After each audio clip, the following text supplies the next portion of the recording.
Hello everybody and welcome to Forever Cricket on Forever Sport, and the Proteas have just been very deservedly whitewashed in Cape Town by England. A David Malan masterclass as the Proteas slumped to a 9-wicket loss in the third T20, and with it a whitewash series loss as they failed to defend 191. Yeah, let's just let that sink in. 191 to defend, and England chased it down with several balls to spare, but in 9 wickets, with 9 wickets in hand. David Malan scored 99 runs or 47 deliveries. Jos Buttler 67 or 46. South Africa cannot currently put together an all-round performance. We either bat well or we bowl well. We simply cannot do both.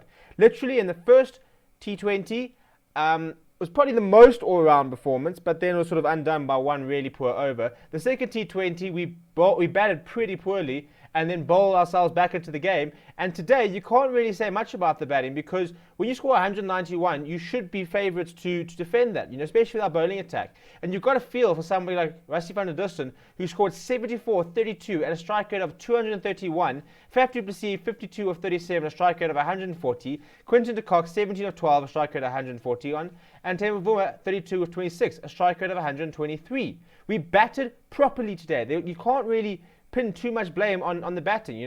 The worst contribution was Reza Hendricks. Reza Hendricks and Quinton de Kock combined for 30 off 26. So pretty non-substantial contributions there. Bavuma 32 of 26. That's solid. That's not a bad opening stand. Yes, you'd like him to go on convert, but not everyone is going to score 50. A strike rate of 123 as an opening batsman. He did a job. You can't really fault him for today. And then Faf du Plessis and Rassie van der Dussen just batted out of their socks and got us to a really competitive 191. However, Luto Sapamla went for an economy of 16.87. Tareya Shamsi went for an economy of 14.25.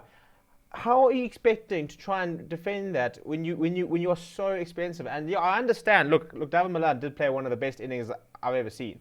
And Quinton de Kock pretty much said in the post-match, he said, I don't think we did too much wrong. They just put in a really good performance. And I can go with that, but you have to be defending 191. You can't be sitting there. You can't have somebody put you on a world record partnership of 167 between Buttler and Malan. We need to be able to take wickets. We need to be able to take key wickets. And look, credit to, I thought, George Linder, pick of the bowlers once again. 4 overs, none for 26, economy of 6.5.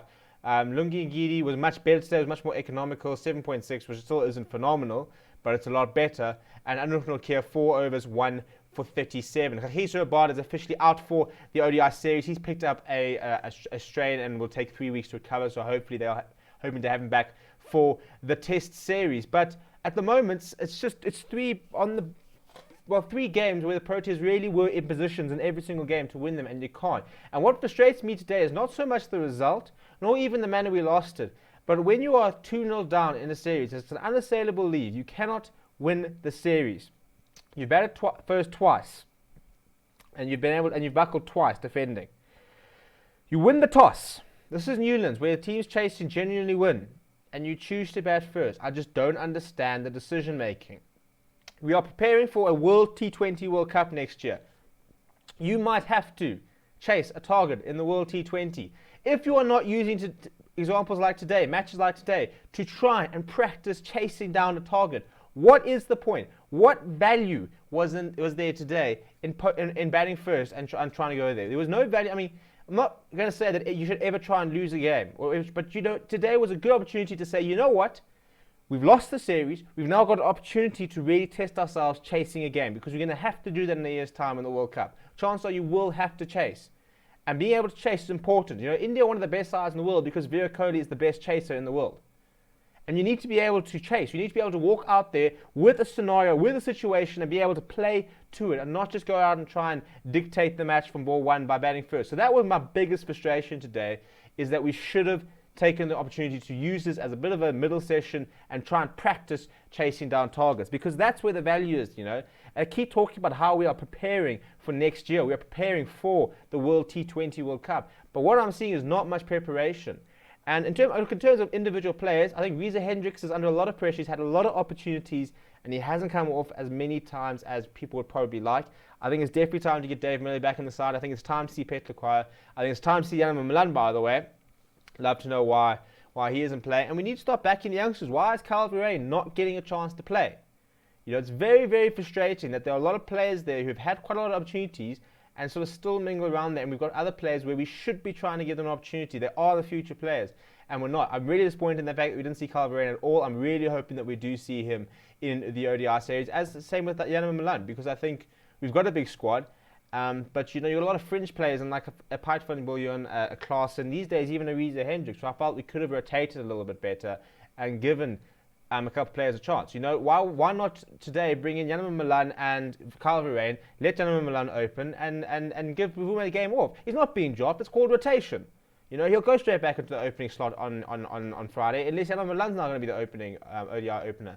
You know, so it's difficult to sort of understand the team selections where we weren't really rotating to give players chances, but you know, it wasn't really it was a side that you just look at there and it's a glaring, well, not a mistake, but there's a glaring position in a proper all-rounder missing.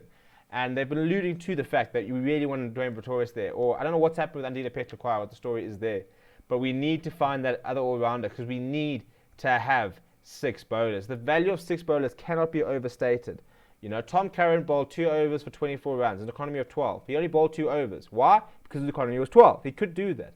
Lucius Apanda got absolutely dispatched, but what do? We have to bowl him because we only have 5 bowlers. You have to have a 6th bowling option. It's non-negotiable because bowlers will have bad days. I'm not going to leave Sabamla out to dry. He's had good days, he's had bad days. Today was a bad day. Every bowler can have bad days. That's fine. But if you have a 6th bowler, you don't have to bowl him. Bjorn Hendricks, if we had another all-rounder and Bjorn Hendricks didn't have to bowl that over on Friday last week, we could have very well won that game. Lungengidi was very expensive on Sunday. So bowl him 2 overs and say, right, it's not working. My all-rounder's going to come in and bowl these overs. You know? So that is the frustration that yes, and I understand that, you know, while there's injuries, but you've got to look at the team and think, for the balance of the team, is there an all-rounder that can try and fill in a position? Because for all we know, next year, we might not have our all-rounders available once again. And then do you sit there going, oh, well, we don't have an all-rounder, so we're going to have to do this. Or then you can say, well, we don't have our primary top 2, but we blooded this youngster. He was all right. He's quite good, and he can come do a job. The balance of the team is very important. And you look at England, and they have all-rounders in the likes of Sam Curran, Tom Curran, Chris Wood-Orden can back, Jofra Archer can back, to be fair, and Moeen Ali. You know, that is massive. Having those all-rounders, those batsmen that can bowl, is huge, and we just don't have that, and it's very, very limiting, continuously only having 5 bowlers. So that needs to be a big change on Friday in the first ODI series. We'll have a preview coming through as well. Please do like and subscribe to the channel down below. Smash a like, as well as let me know what you thought of the game and the series. How does South Africa move forward from here? Thank you very much for watching. My name is Stephen, and I'll chat to you very, very soon.